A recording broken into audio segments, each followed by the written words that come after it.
open borders, shameful abandonment, disregard for human life, the prospect of more mandates and lockdowns, and the list goes on. Now more than ever, we need to stick together. Voting alone is not enough. We must use our dollars to support like-minded companies that fight for our rights and beliefs. Patriot Mobile is America's only Christian conservative wireless provider who shares your values. Last year, we gave more than $500,000 to conservative causes. With your support, we'll give more than $1.5 million this year. It's time to band together and support companies that truly love America and fight for our freedoms. Will you join us?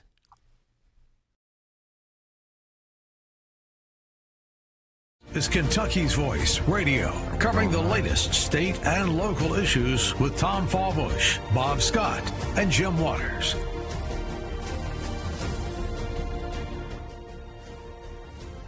Hello, Kentuckiana. I'm your special host, Dr. Lance Pearson with the Kentucky Liberty Caucus, as well as the Louisville Tea Party. You are listening likely on 970 AM WGTX to Kentucky's Voice. We are your conservative news and opinion show. We've got news commentary that usually is focused on the Louisville and Collier County areas, but also Kentucky. Today, we're actually going to focus on national and international politics.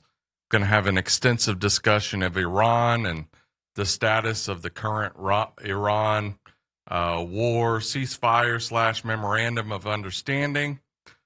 So it's going to be a very lively show and very interesting. We're going to do a deep dive into all post-World War II history between the U.S. and Iran, so you understand all the context of the craziness that's been happening for the last year as it relates to the U.S. and the Persian Gulf region. First, before we get into any of that, I do want to mention all of the different options that you have to view or listen to this show. First, if you want to text in any questions, you can do that at the phone number 502-571-0970. I'll do my best to try to integrate that into the show, but I do guarantee I'll read those regardless. Repeat, that's 502-571-0970.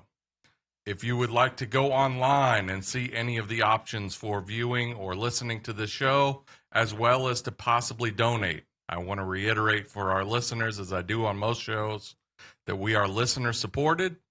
So if you have an interest in supporting this program and getting more conservative talk in the Louisville area, basically winning in the marketplace of ideas, I encourage you to donate either on a monthly or even a one-time basis at kyvoice.org.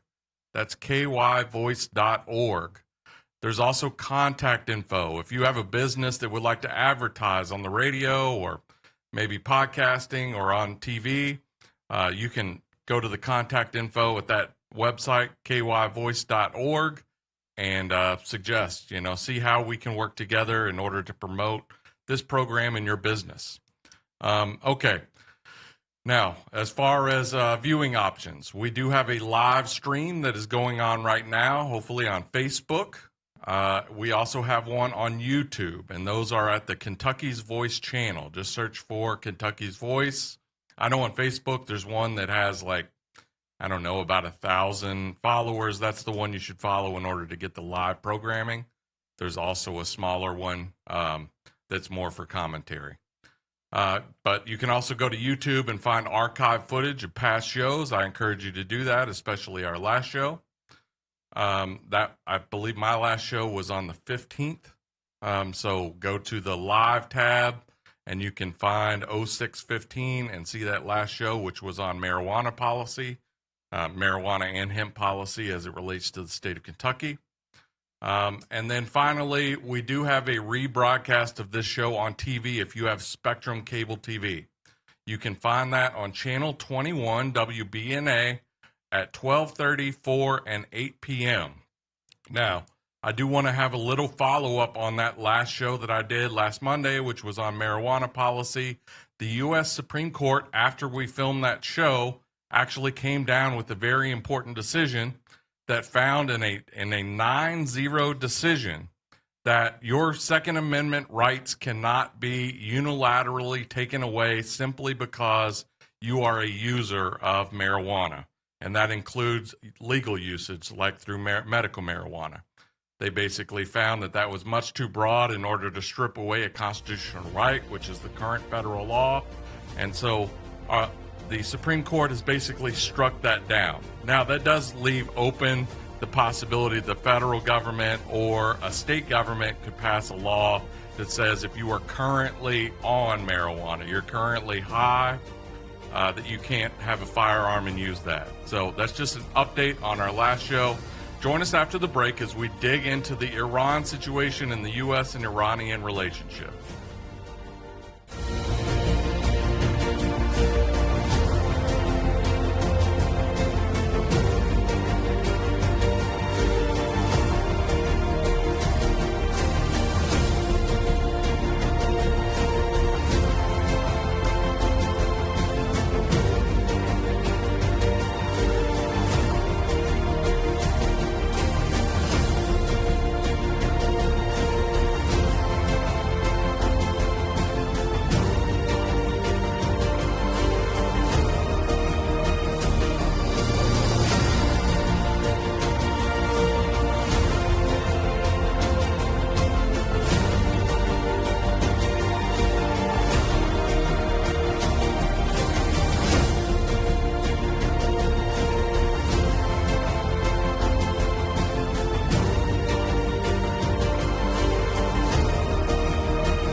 Back to Kentucky's Voice Radio, online at kyvoice.org. Welcome back to Kentucky's Voice. Welcome back to Kentucky's Voice. I'm your special host, Dr. Lance Pearson. I'm the president of the Kentucky Liberty Caucus as well as the Louisville Tea Party. Today we're going to be discussing on 970 AM WGTK. We're going to be discussing the relationship between the U.S. and Iran, especially, and this is all over the news. If you've turned on the news and you haven't heard anything about Iran recently, I'm not sure what channel you're watching because it seems like it's the only thing that's on the news right now. I want to do a very deep dive into that relationship between the U.S. and Iran so you can understand a lot of the background that's led up to where we are and then discuss some of the current happenings.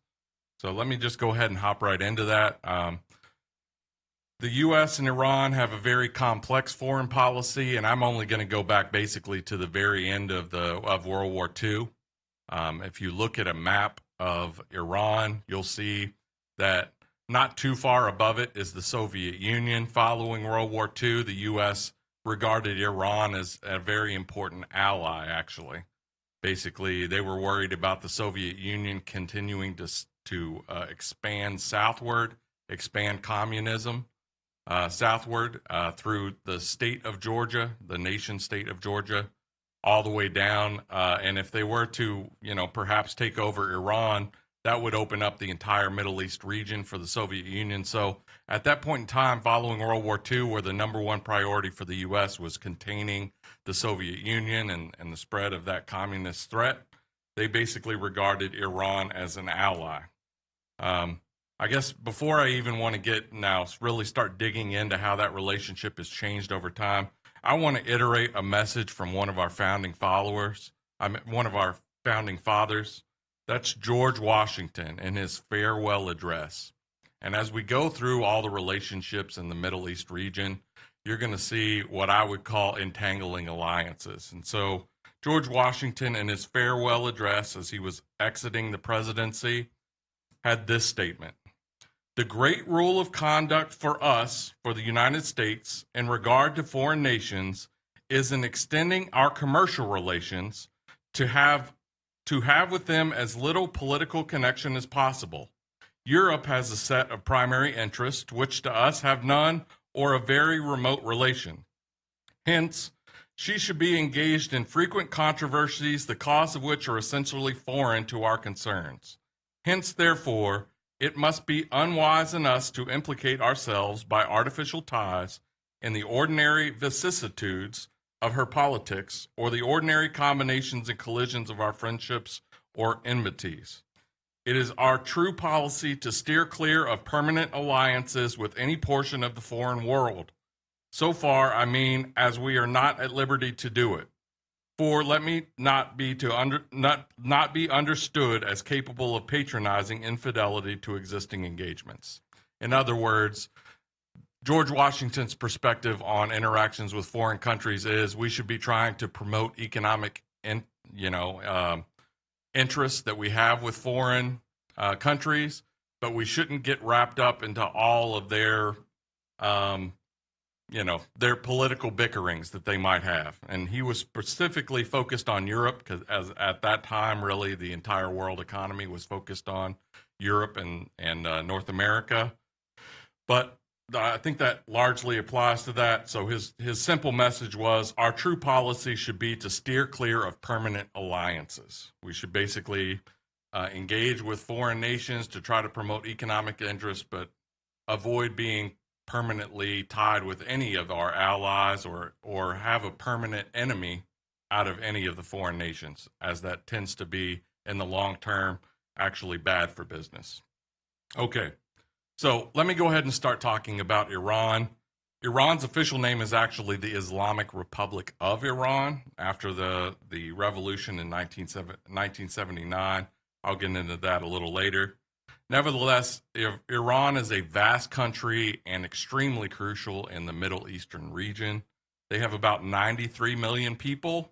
That's somewhere on the order of a quarter the size in terms of population of the United States.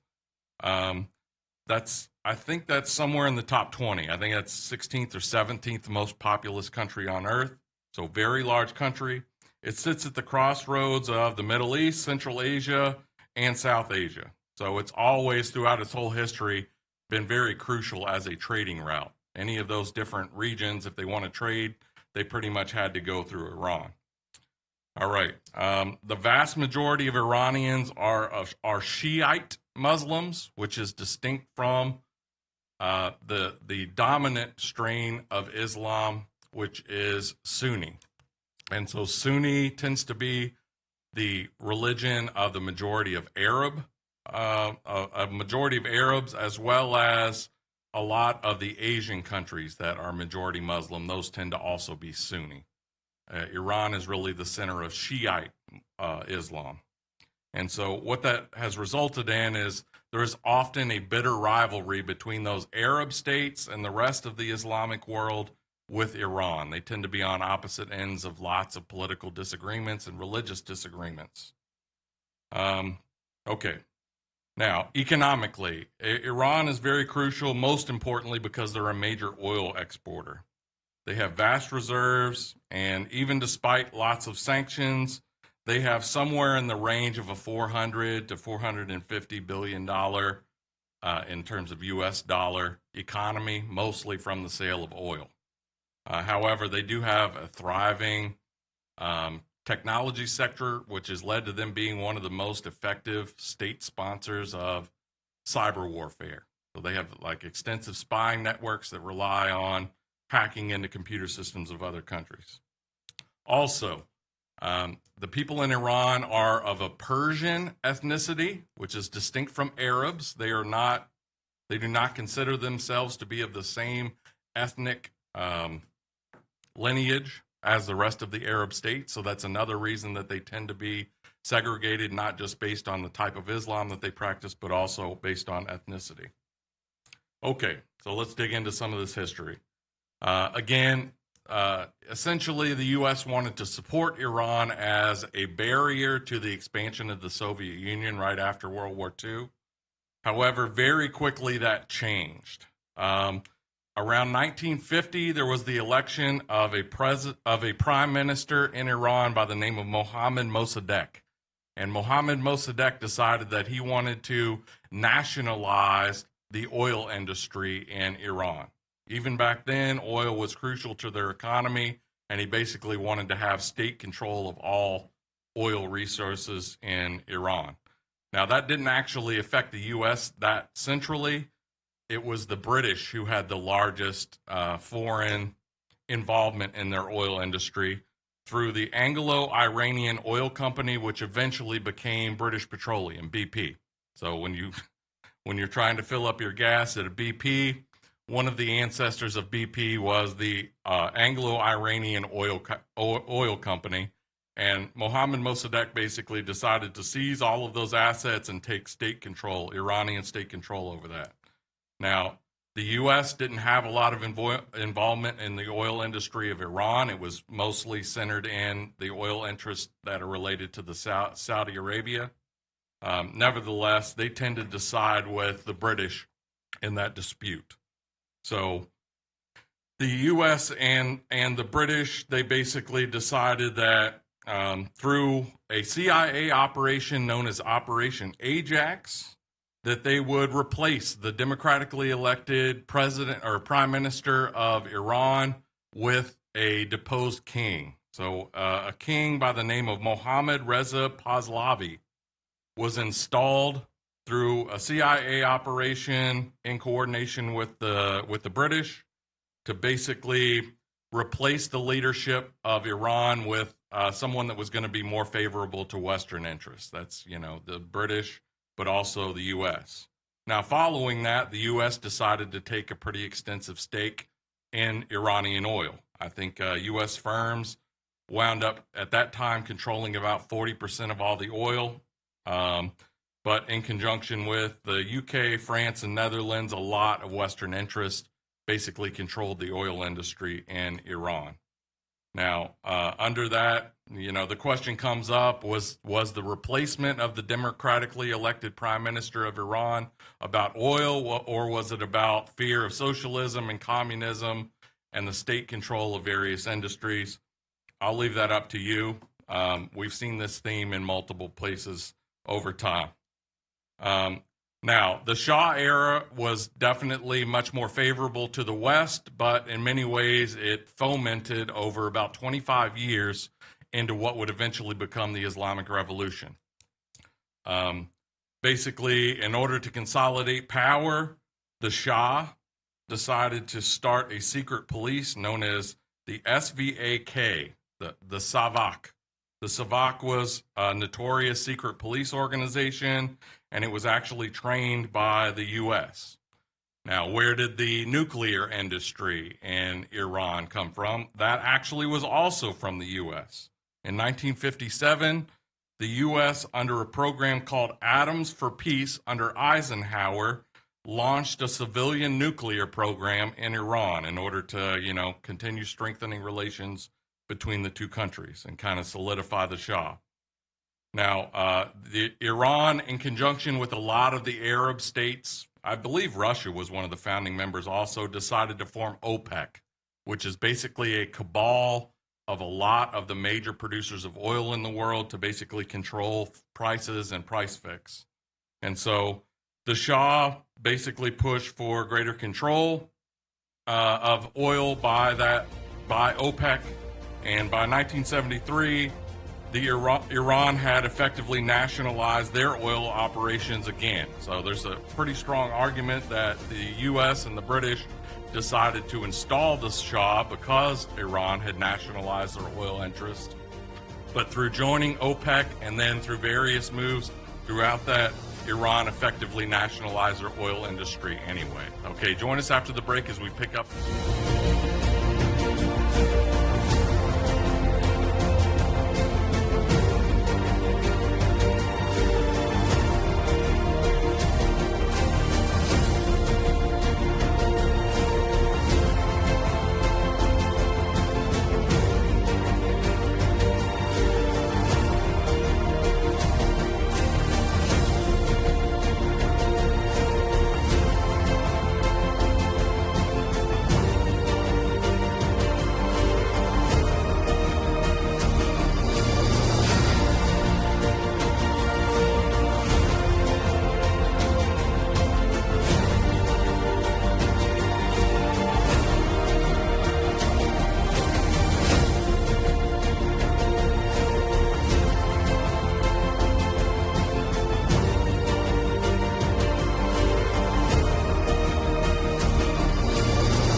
Back to Kentucky's Voice Radio, online at kyvoice.org. Welcome back to Kentucky's Voice. I'm your special host, Dr. Lance Pearson with the Kentucky Liberty Caucus as well as the Louisville Tea Party. You're listening to Kentucky's Voice on WGTK 970 AM. We're picking up in our conversation on the U.S. and Iranian relationship, and towards the end of the show, we're really going to get into recent times. But in the first segment, we really dug into the history post-World War II, all the way up to the precursor to the Iranian Revolution in 1979. So in the mid-70s, the U.S. and the British had basically installed a king by the name of Reza Pahlavi. During that 23 years was how long the reign of Pahlavi is. We generally call that the Pahlavi era. It was much more pro-Western, and, since the U.S. and the British installed him, there tended to be a lot of economic collaboration between the West and the king of Iran and the Iranian regime.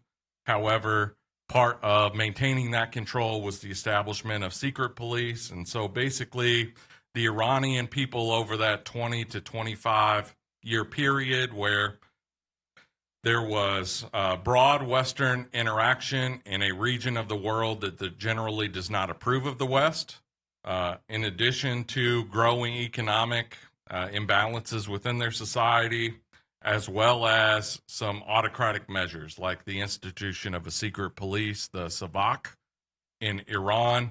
There was basically a growing resentment of the king. They basically saw him as a foreign imposed controller of their country, and they blamed him for everything that was still wrong with Iran. Now, that basically sowed the seeds for what would be a student-led Islamic revolution in 1979. Basically, through various, widespread protests in the streets, there was the Shah decided to flee the country. There were mass protests, and the former Ayatollah by the name of Ruhollah Khomeini returns, and he establishes the Islamic Republic. So in November 4th of 1979, students, various Iranian students, decided to seize the U.S. Embassy in Tehran. Now, Tehran is a very large city. I'd say there's, at least currently, there's about 9 million people that live in the capital city of Tehran in Iran. They seized the American embassy, including taking 52 people hostage, and they held them hostage in that embassy for 444 days. The U.S. had some botched rescue missions to try to basically take back control of the embassy and free all those hostages. And so the U.S. basically failed to free those hostages. It was a lot of the reason that Jimmy Carter lost the election to Ronald Reagan, is he was seen as weak and incompetent and basically allowing Iran to hold 52 Americans hostage without being able to do anything productive about it. The U.S. decided in April of 1980, this was still under Jimmy Carter, that they would sever diplomatic relations. They instituted some immediate sanctions, including freezing assets and banning Iranian imports into the U.S., oil imports. The Iranian, that basically caused a disruption of oil production in Iran, but Iran fully nationalized and officially made the National Iranian Oil Company, the NIOC.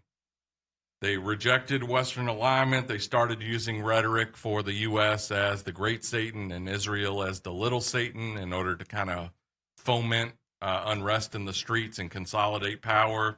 They made the external enemy as the U.S. and Israel, and so that was a rallying cry for their revolution. Now, in September of 1980, Iraq basically decided that they wanted to take advantage of this instability, this revolution that had just happened, and declare war and start a war with Iran. They did that for a couple reasons, but Saddam Hussein, who was leading Iraq at the time, decided to basically use the unrest in Iran and the weakness that they were showing at the time to take over some territory and also deal with the domestic issue that he had. Iran is actually made up of three large ethnic groups. About a third of the country is Shiite Muslim, and a lot of those people are Persian. A little over half of the country is Sunni Islam, and a lot of those have Arabic ancestry. And there's also in the northern portion a group of people that are Kurdish. So he basically decided to consolidate his wing of power, which is Sunni Muslim, by waging a war against Iran, and, as part of that, trying to tamp down any sort of revolution that might come from the Shiite portion of his own country. The U.S. over time, there was a bit of debate over which one the U.S. would back, but ultimately they mostly wound it up tilting towards Iraq and Saddam Hussein during that Iraq-Iran war. The U.S. Navy. The main involvement of the U.S. in that, other than, some financial and, giving them some intelligence and sharing some technology with Iraq during that war, the U.S. Navy effectively created an embargo of Iran so that Iran didn't have the economic resources to wage that war. They more or less controlled Iranian exports during that. Now, in that war, which effectively Iraq won that war, but not in overwhelming fashion. It was a very bloody war. I think over 1 million people died. It lasted for 8 years. There was also another controversy involving the U.S. and Iran, known as the Iran-Contra affair, and you could do an entire show on the Iran-Contra affair. But basically, Lebanon, another country in the Middle East, just north of Israel, they had taken hostage, I want to say 5 to 7 Americans, which, given that Ronald Reagan was elected in part because of the hostages that were held in Iran, it was a very bad look for Ronald Reagan that there were hostages being held in another Middle Eastern country called Lebanon, which had, some relationships with Iran, but not very tight. However, the people that were holding those hostages were Hezbollah, so a radical faction within Lebanon that did have some support from Iran itself. And so what the U.S. decided to do was sell weapons to Iran, even though there was a treaty. The U.S. was actively telling the rest of the world not to sell Iran weapons during the Iraq-Iran war, while it turns out themselves that Reagan himself was selling weapons to Iran. Now, part of the conditions of those sales, it later came out, was that they wanted assistance in trying to get Hezbollah to release the hostages the U.S. hostages that they were holding, and they were also using some of the proceeds of those weapon sales to Iran in order to fund a revolution in Nicaragua. They basically were supporting the Contras, a revolutionary group that was more right-wing against a left-wing government called the Sandinistas. So you can just see how all these crazy alliances and the U.S. playing both sides of various of these engagements. Nevertheless, in 1983, there was a very prominent case in which in Beirut, also in Lebanon, there was a bombing of a military barracks. Now, why did we have a Marine barracks in Beirut? That's open for discussion. But the result was the death of 241 U.S. Marines. And generally, it was seen that Iran was somewhat backing that group. I think Hezbollah was involved in that. So there was the death of 241 U.S. Marines. Now, obviously, that puts a huge dent in any relationship that we might want to have with Iran. It did not, however, prevent us from selling weapons to them in order to fund various revolutions around the globe. Okay, we've only got about 30 seconds, so I'll skip going into the next section right before this, but we'll talk a little bit about tensions post 9/11 and the Iraq War, and then we'll really start to, in the next two segments, get into the current Iran war, military engagement, whatever word the administration wants to use at any given day. We'll talk about that in the last two segments of our show, so stick around as we talk about Iran and the U.S. relationship with Iran as it relates to oil and the current memorandum of understanding we're negotiating.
Back to Kentucky's Voice Radio, online at kyvoice.org. Welcome back to Kentucky's Voice. I'm your special host, Dr. Lance Pearson, with the Kentucky Liberty Caucus as well as the Louisville Tea Party. Today on WGTK 970 AM, we are discussing the history of the U.S.'s relationship with the nation of Iran. The Islamic Republic of Iran officially is their name. And so up until this point, we've really gotten to around the year 2000. I just want to emphasize it. We did get a text saying that Israel is the only real ally, including not Europe, of the U.S. We'll discuss that. All these alliances actually shift quite a bit. In fact, during the Shah era of Iran, Israel and Iran were reasonably strong allies. The reason for that was there was a fear that the Arab Muslim states would essentially form a caliphate and collaboratively start to work together with each other. So that's like from Morocco and Libya all the way through Egypt, up through Iraq, but Saudi Arabia, all of those countries would essentially start functioning as one country, and neither Israel for sure and nor Iran nor the U.S. really wanted that to happen. So during the Shah era of Iran, Iran and Israel were actually reasonably strong allies and allied with the U.S. That changed, however, in 1979 with the Islamic Revolution, when all of the rhetoric shifted to anti-Western and anti-U.S. Over the 80s, not only did the U.S. mostly support Iraq in the Iraq-Iran war, but Iran started to utilize proxies, for example, Hezbollah in Lebanon, not so much Hamas at this point, but Hamas in like the area that we generally think of as Palestine or Israel. There wasn't a strongly developed Hamas at that time, but certainly Hezbollah and some of the regime in Syria was also fairly supportive of Iran and somewhat financially supported by them. So there were sanctions, and so thank you for the person that texted that in. Feel free, that's 502-571-0970 to send in your thoughts. I'll try to integrate those if I can. Now, in general, from the 1990s and up to the year, basically a little bit after the year 2000, the U.S. basically had a dual containment strategy. They didn't want either Iraq, Iran, either Iran and the Shiites or the Sunnis to gain too much of a stronghold. They basically wanted a Middle East that was divided against itself, which I continue to think is actually probably the best position for the U.S. The U.S. doesn't really want Iran and the Shiite Muslims and the Sunni Muslims to work together.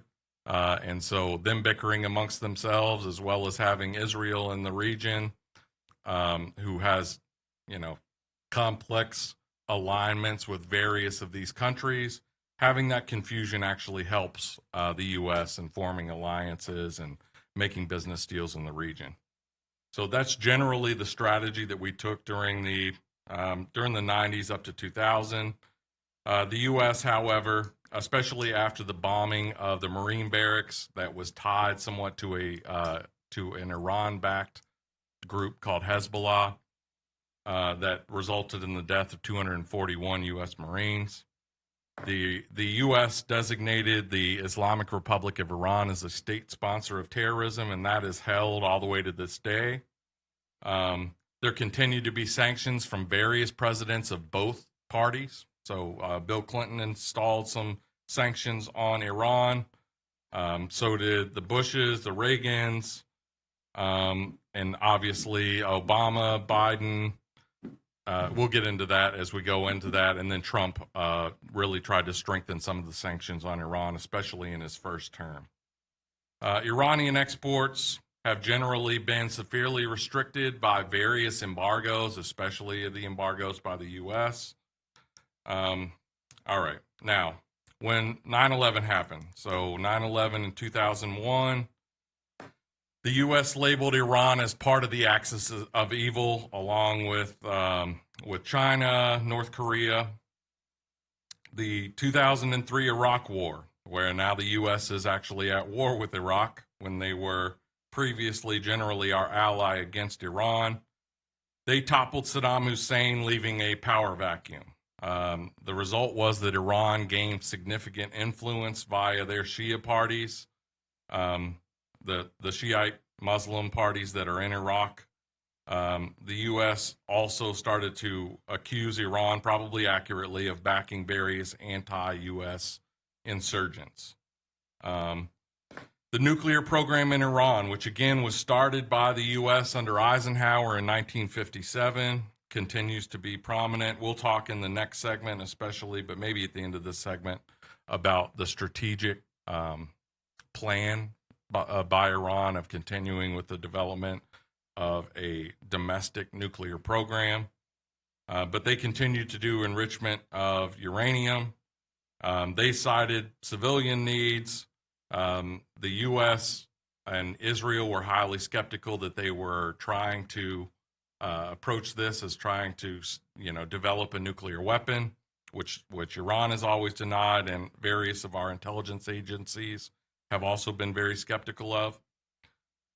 Anyway, the result of all of that drama, and we'll get into a little bit of that, especially as it relates to nuclear weapons here in a minute, resulted in the JCPOA, which is the Joint Committee's Plan of Action under the Obama administration. The JCPOA, which actually was not just the U.S. and Iran, I think this actually included a lot of nations in Europe as part of this deal. The P5+1 that included the EU, Iran, and China. Iran agreed to limit their enrichment to only the enrichment of uranium that would be productive for domestic uses.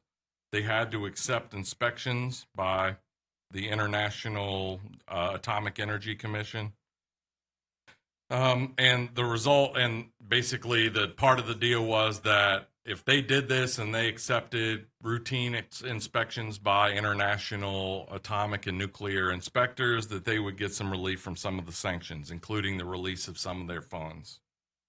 Now, the result was that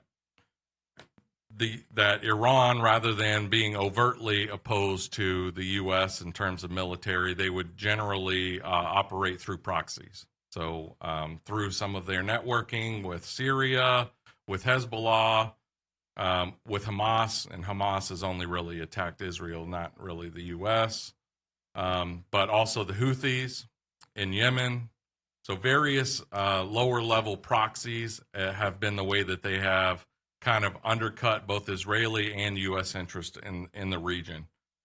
They have not, overtly themselves, waged war with U.S. proxies. The one exception could be that in Iraq, they continue with various terrorism operations, especially under Qasem Soleimani. And so, planting roadside bombs or the occasional missile attack on some sort of U.S. installation continued during this period. Okay, now what happened when Trump took over?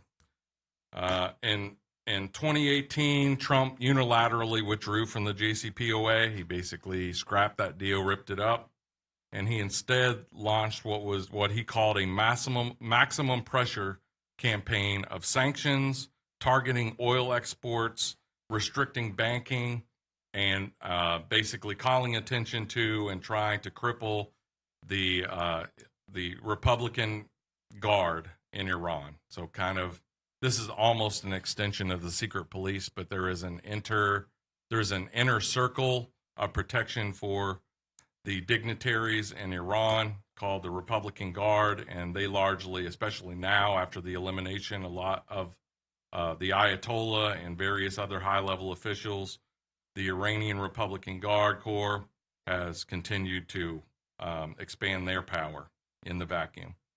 And again, in 2020, this was also under Trump. They wound up killing the leader of the Iranian Republican Guard Corps, the Quds Force commander Qasem Soleimani.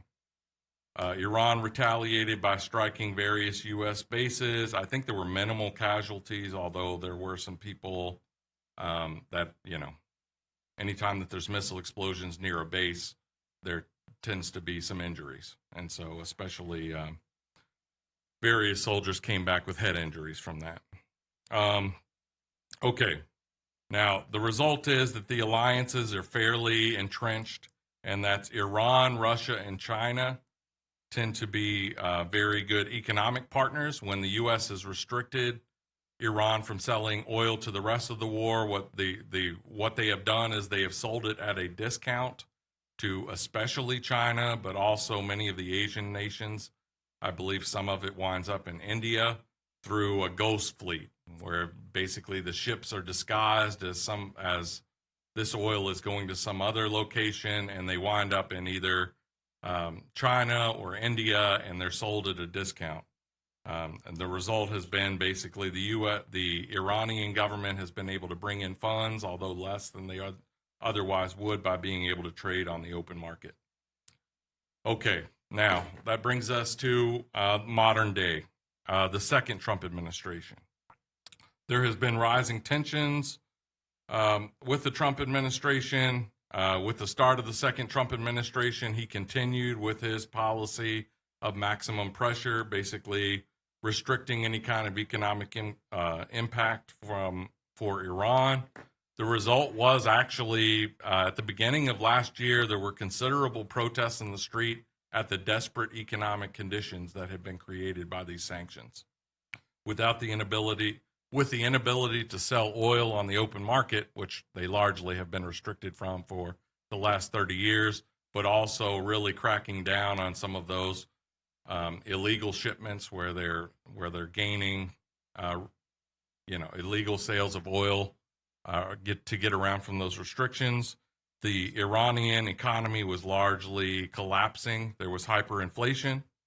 The result is that Iran has basically tried to enter into negotiations in order to get those sanctions lifted, but they were dealing with some internal possibility of revolution, and largely they put down that revolution by killing a lot of people. Some estimates have the number of Iranian citizens that were killed in those protests at as high as 50,000. I think more reputable people put it more in the range of 25 to 30,000 people. But nevertheless, killing 30,000 or 25,000 people who are essentially protesters of your government is obviously highly authoritarian, and nobody should support anything like that. All right. We've got about 5 seconds. In the last segment, we're going to deal with some of the U.S. operations and our current negotiations.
Back to Kentucky's Voice Radio, online at kyvoice.org.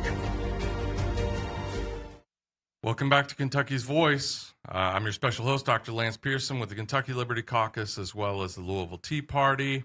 I want to encourage you to go to our YouTube channel, Kentucky's Voice, and get some of the archive video that we have. This will ultimately be under the live tab, but we'll also have some shorter clips later.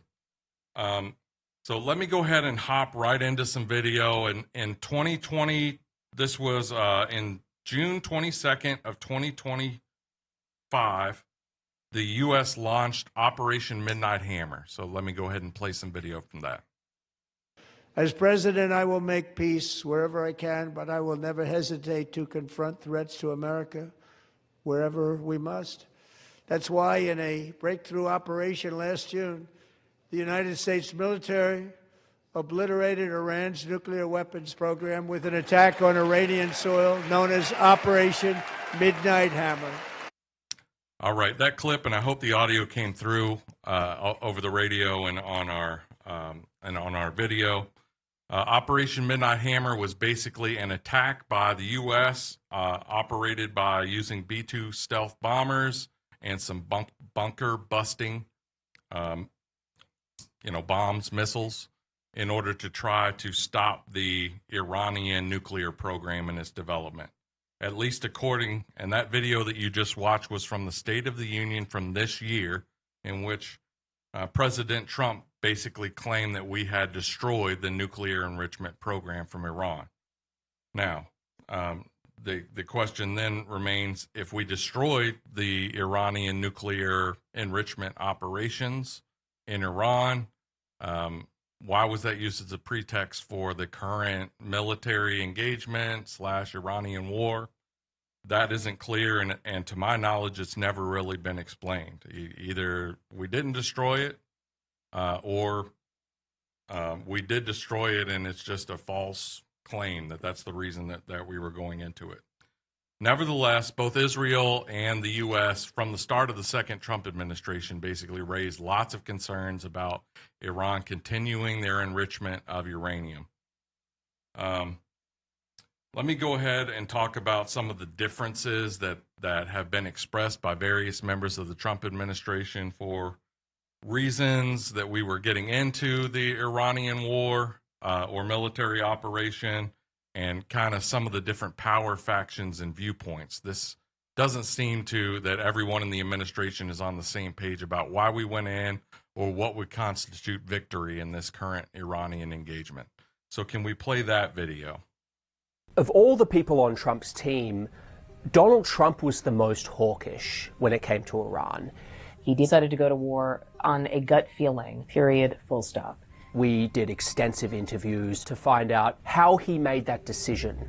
On February 11th, Benjamin Netanyahu pitched the idea of joint Israel-U.S. strikes against Iran. He lays out a very aggressive campaign to dismantle Iran's weapons systems, and then he also lays out some scenarios for regime change. President Trump listened to this, and he said, sounds good to me. But what happened next was actually, in some ways, more interesting. Overnight, U.S. intelligence analysts very quickly went to work. The head of the CIA uses one word to describe the assessment of Netanyahu's regime change scenarios: farcical. Within the next few weeks, there were a number of discussions about what might come next. There was not consensus. These three Trump advisors show just how varied the opinions were in the administration. The Secretary of War, Pete Hegseth, thought that this was a really good idea. And it's not a surprise. He was very much chosen for the idea that he believes in flexing U.S. military muscle. Marco Rubio, the Secretary of State, was, I would say, skeptical about a full-scale war, would prefer to continue with a maximum pressure campaign, but was also skeptical that the Iranians would agree to a deal. So he was somewhat ambivalent. The most actively opposed was Vice President J.D. Vance. He laid out various reasons why this could be complicated, from depleted munitions to the position it would leave the U.S. in going forward. That it could lead to regional chaos, that it would break apart his coalition. Many of his voters would see that as a betrayal. On February 26th, President Trump had a final go, no-go meeting with his team in the Situation Room. Trump is sitting around the table with his inner circle. It's a very small group. He asked what people thought. And Vance starts by saying, well, you know, I think it's a bad idea, but if you do this, I'll support you. Pete Hegseth remained where he was, believing that Iran was going to have to be dealt with anyway, might as well do it now. And Rubio says, if the goal is regime change, we shouldn't do it. But if the goal is to degrade Iran's capabilities to wage war, their missile program, that's a goal that we can achieve. At the end, when President Trump wanted to go forward, almost everyone deferred to the president's gut instincts. They've watched him survive being indicted, being convicted, being shot. They had seen him beat the odds so many times that it affects how they look at things and what might be doable. And at 3:38 p.m. the next day, Donald Trump ordered the start of the Iran war.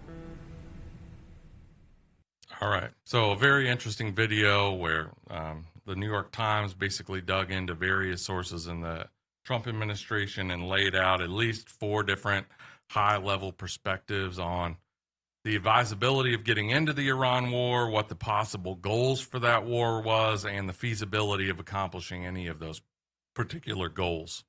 I think the thing that carried through to me was there was a general consensus that a regime change by the intelligence community, and they mentioned in the video the CIA, they regarded a regime change scenario as farcical. Basically, it was false. There was no way that was ever going to happen. The people in the streets in Iran are not armed. The people that are violently militant are the people that are supporting the current regime. And there was no group of people that we were going to be able to arm in order to have a internal revolution and overthrow the government for a much more favorable government. There was nobody there that we could arm in order to accomplish that goal. Now, at the end of the day, we have not, if we have put any boots on the ground, it hasn't been disclosed, and it was small operations. So I think the fact that we haven't done that is a blessing for confidentially. I mean, just between us. But I'll talk at the end on like my very short summary of what I think about the war so far.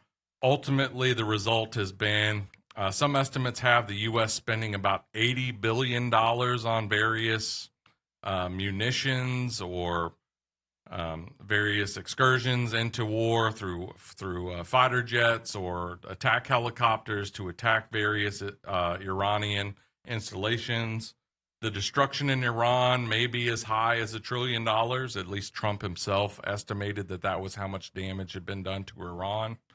And Another result has been that Iran has, which they've never done previously, has decided to try to weaponize the Strait of Hormuz, basically the area in the Persian Gulf where it becomes fairly restricted right by Iran and across from Qatar, and basically restricting the access of people to come and go freely and move oil freely. And so the possibility that they may use this as a revenue stream in the future has been raised by Iran. It's actually been raised by the President of the United States, suggesting that the U.S. might start charging a toll for people to go in and out of the Strait of Hormuz. Now, approximately 20% of the daily flow of oil in a normal situation, non-war type situation, flows through that strait. So that has a huge impact on the economy. And we saw that very practically in our increased cost of gasoline. Can we now show a comparison of the JCPOA, which we had under the Obama administration and which Trump tore up in 2018, and the MOU, the Memorandum of Understanding, which is the proposal for a peace agreement between the U.S. and Iran?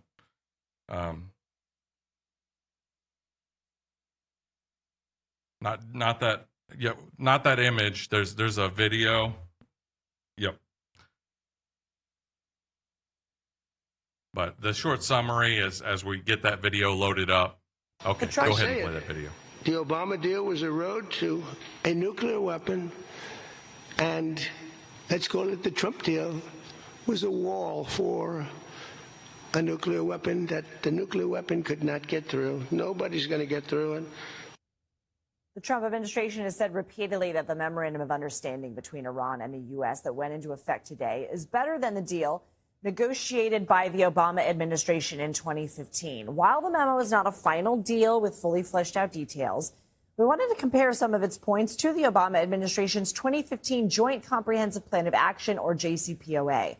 Let's start with what these agreements have in common. Both include a ban on Iran acquiring or developing nuclear weapons.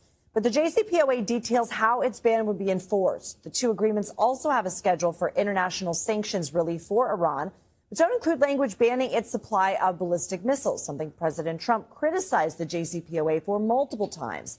This is what he said in 2018 when he announced the U.S. would withdraw from the deal. Not only does the deal fail to halt Iran's nuclear ambitions, but it also fails to address the regime's development of ballistic missiles that could deliver nuclear warheads. One major difference, the memorandum lacks details on how its plans will be achieved compared to the very detailed JCPOA. For example, the memo states a plan will be worked out over the next 60 days for handling Iran's uranium stockpile. It's not clear, though, if that will mean destroying it or requiring it to be downblended to a lower purity so it can't be used for weapons. It's also not clear if there will be any sunsetting clauses or specific time limits in the final Trump agreement for the deal's limits on aspects like uranium enrichment, which the Trump administration again criticized the JCPOA for including. One thing that's unique to the memorandum is a mechanism for rebuilding after the war. It says the U.S. and its regional partners will create a plan for Iran's reconstruction and economic development with at least $300 billion in funding, though the president insisted earlier this week the U.S. wouldn't be contributing to it. Okay, I think that's a very good summary. I would say, in short, most of the provisions of the Memorandum of Understanding that is currently under discussion, over the 60-day period in order to end the current U.S.-Iran war, military hostilities, whatever term you want to use for that, most of the provisions are actually very similar to what the JCPOA had, especially since Trump has himself started to talk about rolling back his demands that the ballistic missile program for Iran be stopped. That was one of the main criticisms of the JCPOA, is that it only focused on the nuclear enrichment program. So in short, let me just summarize where we stand right now. Over the next 45, 50 days, over the 60-day period, the U.S. is going to continue negotiating on a final peace deal with Iran. There are currently hostilities between Israel and Lebanon that are throwing a wrench into those negotiations. To me, it seems quite obvious that our best case scenario would have been never to get involved in this war, which at best is going to cost us $80 billion to try to destroy some weapons in a country that isn't close to us, but we have avoided the worst case scenario, which would have been a lot of boots on the ground and a lot of dead Americans. Thank you for joining Kentucky's Voice.